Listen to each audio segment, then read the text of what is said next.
کہا ایک بندہ ہے 40 سال سے اللہ کی نافرمانی کر رہا ہے، وہ اگر نکل جائے تو بارش ہو جائے گی۔ حضرت موسیٰ نے اعلان کر دیا بھی ایک شخص ہے، وہ اگر نکل جائے تو بارش ہو جائے گی۔ پتہ تو ہوتا ہے نا سب، مجھے بھی پتہ ہے کہ میں اندر سے کیسا ہوں، اور آپ کو بھی خبر تو ہوتی ہے نا جی۔ جب بات ہو رہی ہوتی ہے تو پھر پتہ تو چلتا ہے نا کہ بات کہاں جا کے سیٹ ہو رہی ہے، پتہ چلتا ہے نا۔ اسے بھی چل گیا پتہ، اب اندر ہی اندر رونے لگا۔ اور دیکھو امام رازی اور امام غزالی دونوں نے لکھا ہے کہ اس درد سے رویا، اس درد سے کہ ادھر والے کو بھی پتہ نہ چل جائے، مجمع کے اندر کھڑا ہے اور ادھر والے کو بھی استغفار، دیکھو ادھر والے کو پتہ نہ چل جائے اور ادھر والے کو بھی کہیں ہجوم میں غم میں بھی توہین ضبط غم نہ ہوئی۔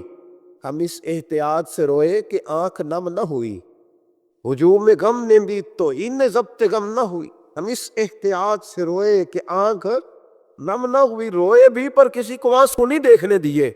اب اس درد سے کہتا ہے اللہ تو تو معاف کرنے والا ہے نا، تو تو معاف کرتا ہے، پردہ پوشی کرتا ہے، اور مالک اگر لوگوں کو پتہ چل گیا تو میرے تو بچوں کا بھی جینا حرام کر دے، یا اللہ میری تو آنے والی نسل بھی تڑپ کے وقت گزارے گی۔ مالک تو معاف کر دیا کرتا ہے، لوگ نہیں معاف کرتے۔ اے اللہ یہ میری خوبیاں بھول جائیں گے، میری خامیوں پر بات، مالک میں یہ ذلت نہیں برداشت کر سکتا، فضل فرما۔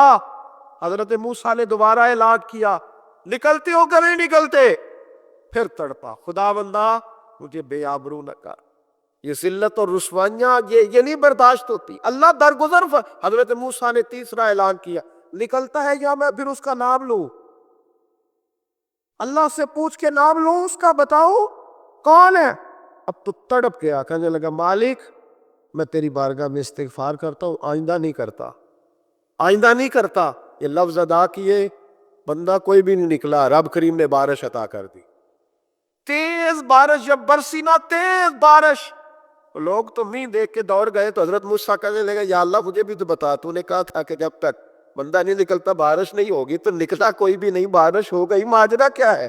تو رب کریم نے فرمایا موسیٰ بس اس نے مجھ سے صلح کر لی، اس نے مجھ سے صلح کر لی۔ اور امام غزالی نے لفظ لکھے، حضرت موسیٰ نے پوچھا، حالانکہ اللہ اپنے نبیوں کو غیب کے خزانے دیتا ہے، پوچھا کہ اے اللہ مجھے اس کا نام بتا دے، تو رب کریم نے فرمایا موسیٰ جب گناہ گار تھا تب نہیں کسی کو بتایا، جب پاپی تھا تب نہیں بتایا، جب مجرم تھا تب نہیں بتایا، اب کیسے بتا دوں؟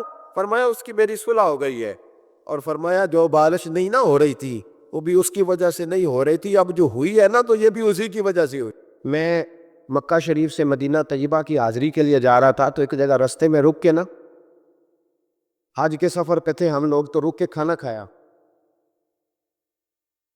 تو کھانا اتنا اچھا تھا کہ میں نے کہا کہ ایک روٹی اور منگاؤ۔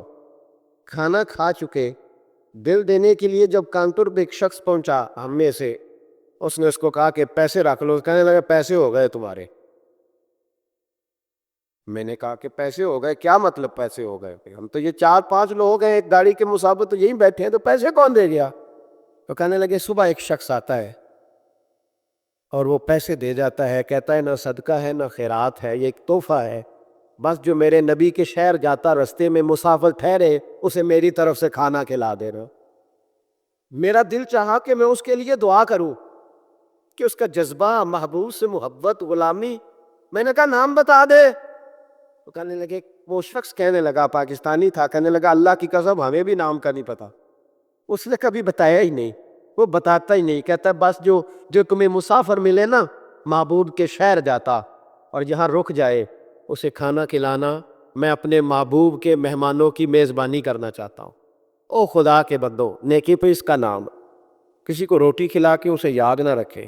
نبی پاک صلی اللہ علیہ وسلم نے فرمایا ایک بھائی اپنے بھائی سے قرضہ لینے لگا، ایک دوست اپنے دوست سے پیسے لینے لگا، اس نے کہا یار پیسے تو میں دے دیتا ہوں پر کوئی گواہ؟ اس نے کہا غریبوں کے گواہ نہیں ہوتے، میرا گواہ اللہ ہے۔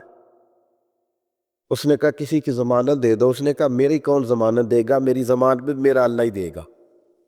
وہ بات ہو گئی 1000 دینار، اس کو بات بڑی پسند آئی، کہا اللہ کے نام پر تو کہتا ہے اللہ بھی گواہ ہے ہمارے درمیان اور اللہ ہی ضمانتی ہے، تو لے لے پیسے۔ 1000 دینار دے دیے۔ اب وہ بندہ دریا کے پار چلا گیا، محنت، یہ دیکھیں میلاد شریف آ رہا ہے،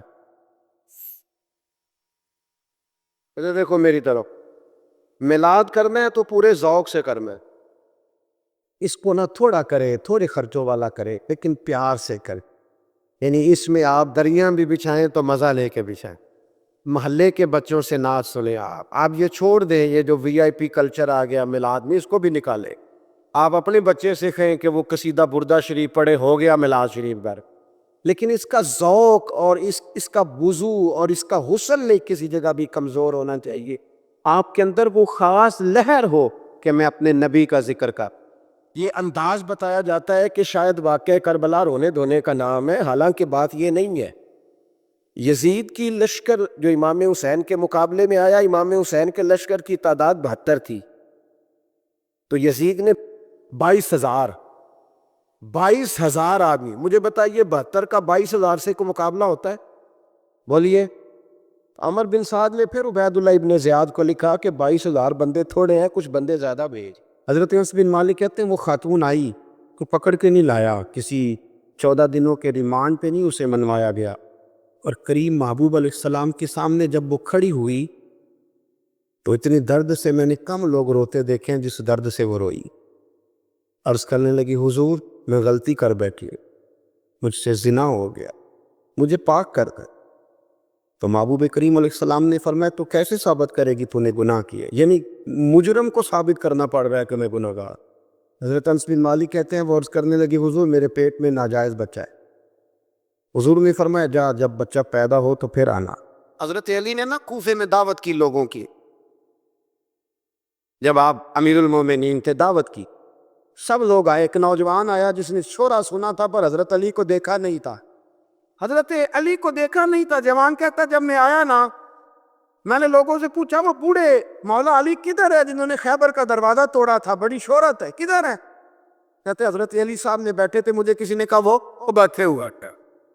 میں گیا تو حضرت علی اخروٹ کھا رہے تھے. مجھے عجیب لگی. اس نے کہا کہ ایک شخص کا انتقال ہو گیا تو وہ جب اس کو دفن کرنے لگے جنازہ پڑھ کے تو ایک آدمی نے اس کی چارپائی پکڑ لی.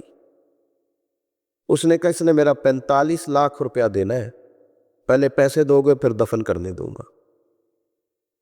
پیسے دے دو دفن کر لو.